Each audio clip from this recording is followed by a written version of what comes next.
Hi everyone, Ashley here and welcome to another video on my YouTube channel. Today I'm excited to be sharing this fun Father's Day card using a lot of Lawn Fawn products, and this card is actually part of a YouTube hashtag hop that is hosted by my crafty friend Biddy Penny.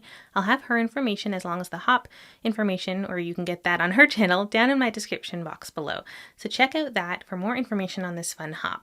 Essentially, just to give you a little bit of background, the idea is to use a combination of old and new products and also to have sort of a different theme every month that you can work from. And the theme from this month is Flipping Fantastic. Now, when I heard that theme, I immediately thought underwater because fish and flipping and things like that. But then I kind of thought a little bit differently, and I decided to go with this barbecue-themed Father's Day card because you flip the burgers or the steak or whatever you have on your barbecue. So it still fits in with the Flipping Fantastic theme. So I thought that was sort of a fun and different way to go for this idea. So that is where the inspiration for this card came from. Now I'm just starting to build out the background for this card. So I cut a panel of blending cardstock, and I took two different colors of Distress Oxide ink, just two different shades of blue, and blended them on using my blending tools. I put the darker color, which was Salvage Patina, towards the top, and then blended it out towards the bottom with some tumbled glass, which is a very, very light blue, and helps kind of just fade the color out into white. I then took that darker color, the Salvage Patina, squished it onto my acrylic block, mixed it with a little bit of water, and then flecked it onto the card to get those really pretty splatters. I just love that extra detail. Next, I took a piece of blending cardstock and cut the border with a grassy border die, so this will be what appears as the grass on the card. Then I took some green Distress Oxide ink. This is Cracked Pistachio, which is just a really sort of nice bright green, and I'm using my blending brush to blend that right on. I'm starting at the tip of the grass and just sort of blending downwards, just using one color to try and get a little bit of an ombre, so starting darker at the top and then working my way towards the bottom with a bit of a lighter hand to create a bit of a lighter shade. I'm just using a piece of scrap paper to cover up where I've already inked so I don't get my fingers all inky or get my fingerprints in the ink, and I can kind of just continue down the panel until I have enough ink covering the whole thing and I'm happy with it. Again, I just sort of tried to be a little bit more heavy-handed at the top to create a little bit of an ombre only using one color. And then I used the same splatter technique here where I took that same Distress Oxide ink, that Cracked Pistachio, mixed it with some water on acrylic block, and then flecked it onto my card, my panel using a paintbrush, and that just gets you those really pretty small splatters. Okay, so now I'm moving on to the coloring of the images for this card, and for this I'm using my Copic markers.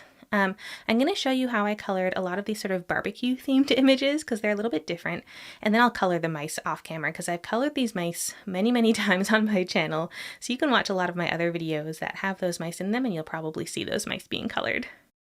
So to start, I'm coloring this little barbecue, and I colored it with some yellow Copic markers to start on the outside, and for the inside I really wanted it to look like there was some serious fire going on, maybe some charcoal or something that's really lit up. So I started with a bright orange marker, and then I blended that out with sort of a darker embery, kind of in between orange and brown color, and then I finished with a very dark brown. And I blended them all together as I went, so back and forth with the markers. And that way it kind of looks like there's sort of flames in the base of the barbecue, and it sort of blends out to that dark brown at the top. For these barbecue tools, I'm just coloring them in with some shades of gray, and just starting with the darkest shade and blending it out into a lighter shade just to kind of give that fun shaded ombre effect. For the bottle, I decided I wanted it to be mustard. That's my favorite condiment for things like hot dogs. So I started again with some darker shades of yellow towards the edges of the bottle and then blended it in towards the center of the bottle with some lighter yellow shades. And this just helps sort of give it that rounded shape and look by sort of having the dark colors on both sides. For the steak, I'm just using some very light pinks to color in what would be, I guess, sort of the fatty part of the steak, and then some browns to color in the meaty part. And for these images, a lot of them, because they're so tiny, I do just use two shades to achieve the shaded look. So you use a darker shade, and then I use a lighter shade to blend it out. And because the image is so small, that's all you really need. So for that steak, I just used a couple shades of brown, and I'm doing the same thing for all the meats, just to keep it simple. Because there's so many of these small images, I tend to use sort of like similar color combinations on as many of them as I can so that I'm not constantly reaching for different markers for every little tiny part of the image. So I use the same two brown shades to color in all of those different meats. Then I'm coming back to this hamburger and coloring in the bun with a couple shades of brown, and again just using those same shades of brown for the bun of the hot dog as well. So for both, I'm just starting with the darker shade and then blending it out with the lighter shade and just kind of making sure to go back and forth over the colors to make sure you get that really nice blend. You can always come back in with an even lighter shade to sort of help blend things out, or even come back in with a darker shade to add a little bit of extra dimension. I added a bit of yellow to the hamburger, the little slice of cheese, and then a little bit of green to the lettuce or relish or whatever you want that to be on there. And then I added some red onto the hot dog to look like ketchup. Now I just stuck with these colors I'd been using all along to finish in some of the other little details. So for the handles of these utensils, I used those same red and green that I had used on the hamburger and hot dog. And for this plate, I used the same yellow that I had used on the mustard bottle. Again, just sort of starting with the darker shades towards the edges and then working in towards the middle with the lighter shades. Finally, I'm coloring in these little flames with some orange and yellow. Like I mentioned, I'll color the mice off camera and then I cut out all my images and I'm ready to go. Okay, so now it's time to assemble the card together. So I have a few pieces here to assemble the card. On the very left is my card base. Then I have this piece of orange gingham, which is just going to be the same size as the whole card to act as sort of the outer mat. Then I have these two pieces I blended earlier for the sky and the grass, and then I used a die to cut out a picket fence. This is a die by Lawn Fawn, and it cuts it out a little bit long for my panel, so I just marked where I wanted it to be. Then I can glue it straight down onto my sky panel.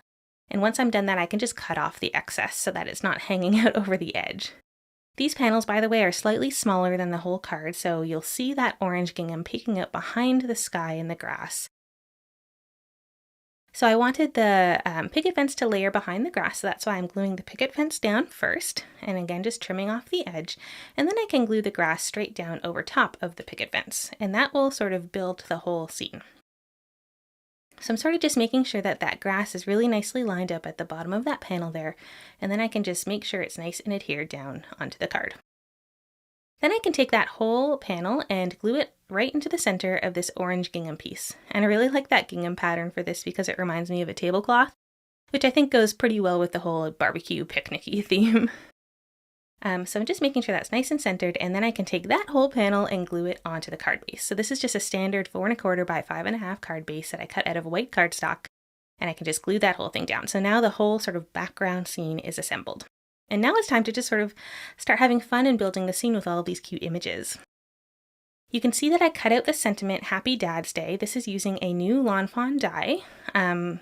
I think it's called Giant Happy Dad's Day, but if you want to see the names of any of the supplies that I'm using in this card, check down in the description box below the video because I'll list everything down there.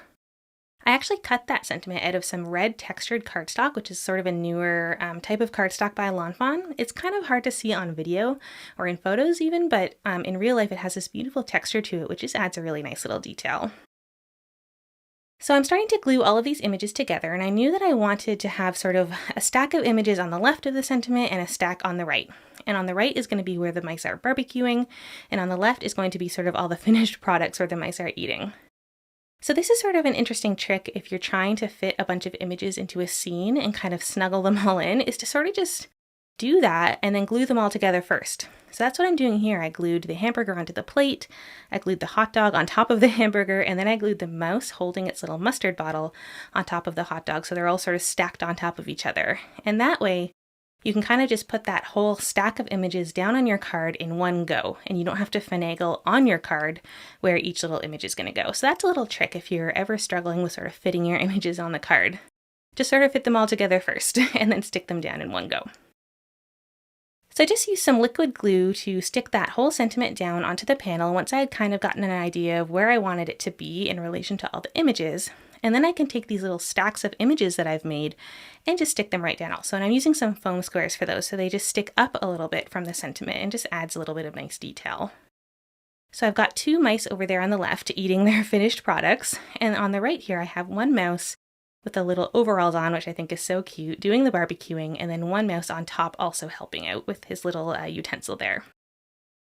The spatula, I just figured I'll add it into the background, so I added a little bit of liquid glue and stuck it behind that fence, just to kind of fill in that space up in the top right of the card, and then I can finish off the scene by filling in the rest of the images on their little foam squares in exactly sort of the arrangement that I wanted.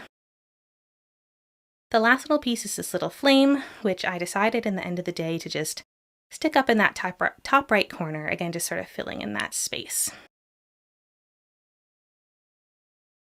And that's it. That is the card for today. I hope that you enjoyed this video. Again, make sure to check down in my description box below if you're interested in any of the supplies, or if you want to check out more about this hashtag hop, head over to Biddy Penny's channel, which I've linked there as well.